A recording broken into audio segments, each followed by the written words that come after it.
Ngikubingelela mbukeli ngiphinde ngomkele kwesimanje sikuthetha zona indaba eyifika ngaso-ke isikhathi uMax-ke umfo Makhanya ushiya ngalazi kubona-ke labo-ke abathi-ke uMancinza akaveze laphana-ke bona-ke ubufakazi bokuthi-ke yena-ke laphana-ke uPhakela Umthakathi wawuthatha ngempela-ke ibona-ke u3 million kuyena-ke laphana-ke uRamaphosa mbukeli-ke bathi-ke ngempela-ke abantu baseNingizimu Afrika bafuna-ke ubufakazi balento-ke eshiwo yena laphana-ke uMancinza ngesikhathi-ke ekhuluma-ke nezwe-ke ukuthi ngempela-ke kukhona-ke okwenzakalayo-ke njengoba-ke ethi-ke uPhakela Umthakathi wawuthola ngempela-ke wona-ke u3 million ukuze-ke engaqhubeki nalento yeMarch and March mbukeli-ke awuyizwe-ke nathi-ke ivideo yakhe laphana-ke uMax-ke umfo Makhanya ebatshela khona-ke emehlweni ukuthi ngempela-ke niyamdakelwa yena-ke laphana-ke uMancinza awuye laphana-ke comment section sizwe uvo lakho ukuthi wena-ke bukeli ngabe-ke uthini ngalo-ke lona lolu daba. Siyabonga. Uma ngabe nithi nina uMancinza kumele anvezele iproof yokuthi ngempela uPhakela Umthakathi udlile u3 million lapha kuRamaphosa, niyamsanganela nina uMancinza. Angazi ukuthi le proof enifunayo nifuna in which form, nifuna mhlambe iyini, mhlambe ibhalwe phansi kune-agreement ithizeni, or nifuna i-bank account anvezele i-bank statement uMancinza sikaPhakela Umthakathi esizoveza phela imali ngena. Umthetho wenu nina amakhanda enu lawa amakhulu empty awasebenzi ngempela. Nina aningakayi understand yini i-corruption system ukuthi isebenza kanjani la eSouth Africa. Uzoyithatha phi iproof because into azoba nayo uzoba ne-information kuphela, ngeke azabe nayo iproof ngenxa yokuthi abantu uma ngabe beyokwenza i-corruption basuke bazi kahle ukuthi benza i-corruption futhi basuke beplanile lento le beyistrategize kahle bese beplana amaqhinga azobenza ukuthi babe untraceable, ingatraceki inkohlakalo abayenzayo.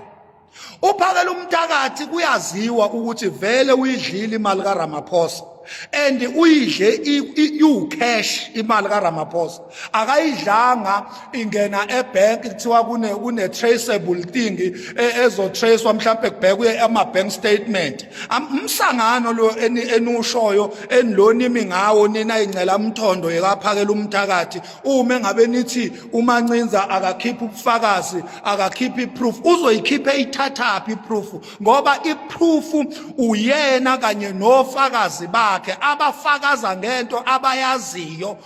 Even ngisho umuntu obekhona uPhakela Umthakathi enikezwa imali uma engayishayanga ivideo noma isithombe saleyo mali leyo ngeke azabe nayo iproof. Into azobe nayo kuzobe kuyena njengomuntu obekhona kwenzeka into. Uma ngabe ubengekho uzotshelwa umuntu obekhona, ngeke azakunikeza iproof. Uzothi ngibonile futhi ngizwile kukhulunywa ukuthi imali bekweyani.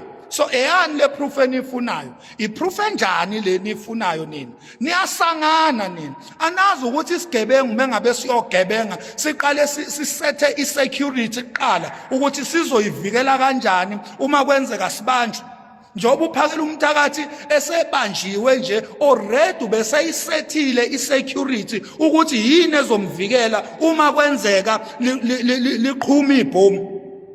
Njengamanje uMancinza untshela into aneshow yayo, lo muntu akahlawumbiseli, lo muntu ukhuluma uzwe ukuthi lento ayikhulumayo uyayazi, uyizwile, uyibonile. Inkinga nje isithombe angasishuthanga noma ivideo noma ibank statement angeke akwazi ukusithola sokuthi ayiprove lento, kodwa ukukhuluma kwakhe lento yokuthi azayophumela kuyipublic. Uhlakaniphile phela uMancinza. Akazona isiphukuphuku njoba nina niziphukuphuku nje nicabanga ukuthi wonke umuntu uyisiphukuphuku. uMancinza uhlakaniphe kabi. Namhlanje kunabantu abanamabhizinisi ngenxa kaMancinza, kunabantu abasebenzayo abaxosha ikati eziko ngenxa kaMancinza, kunama-illegal foreigners ekudala ahamba before ngisho lezinto lezi zenzeke lezi zoPhakela Umthakathi ngenxa kaMancinza. Uhlakaniphile lo muntu, ningamzeli ngobuso. lento ayikhulumayo uyayazi. Akuyona yonke into eyiqiniso eyohlezi neproof. Yekani ukuba imsangano zinja. Fana nalento uphakela umthakathi athi yena insizwa ilalela yena, sikulalela ubani wena insizwa.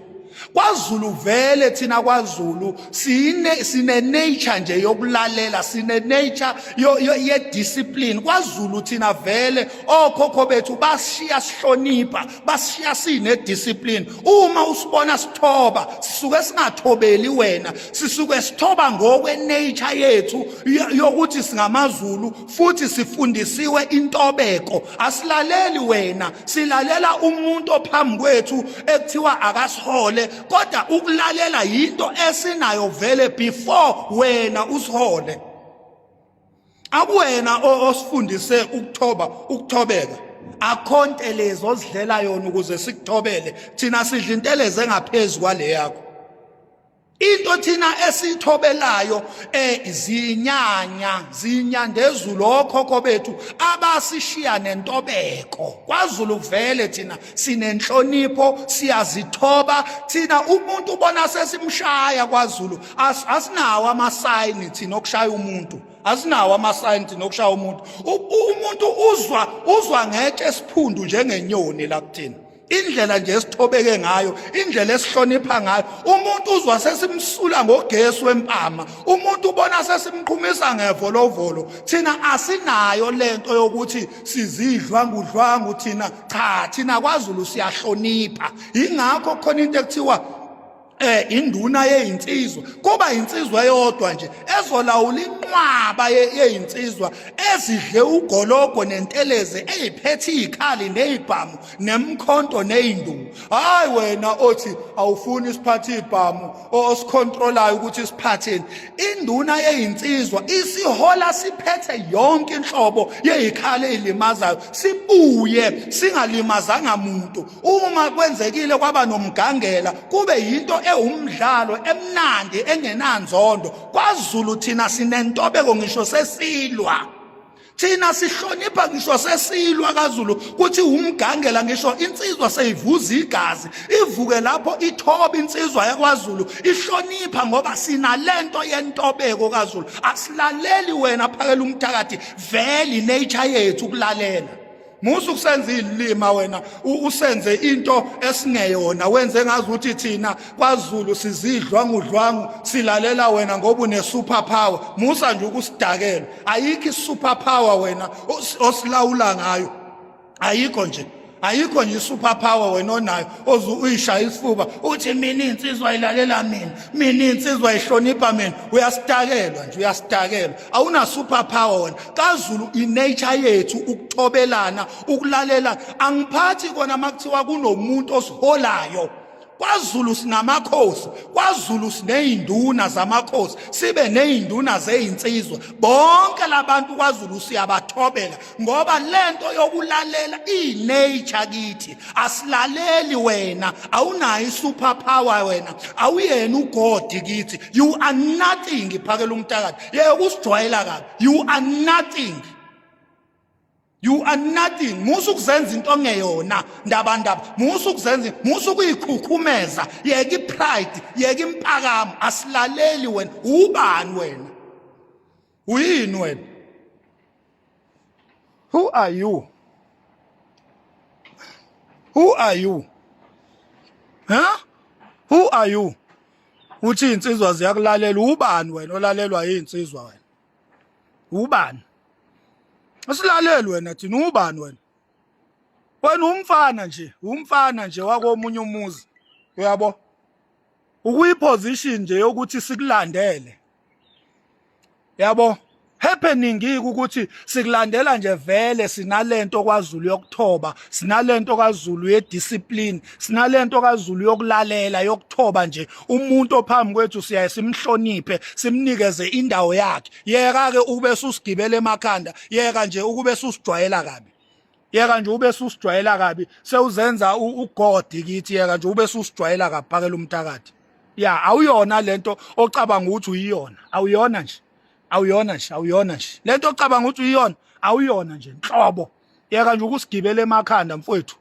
yeka nje ukusigibela emakhanda yeka usiphaphela uthi thina silalela wena uholi insizwe ezu1 million awuziholi ngamandla akho uzihola ngamandla azo lezo nsizwa lezo uma zingafuni uma suyicasulile ziyokudla nabhinzi ziyokusheba nabhinzi ziyokudla uyoba ingcuba ngisho ithambo lakho ngeke libonakale uma nje lezo nsizwa kungathi qhwi zicasulwa yilento osuyenza lezinto osuyikhuluma mangathi nje qhwi insizwa icasuke angeke wena uyosibona ukuthi ubani yeka nje ukusijwayela qhubeka phakela umthakathi usihole sizinsizwa kodwa uyeke ukukhuluma amasimba uyeke nje usikhulumela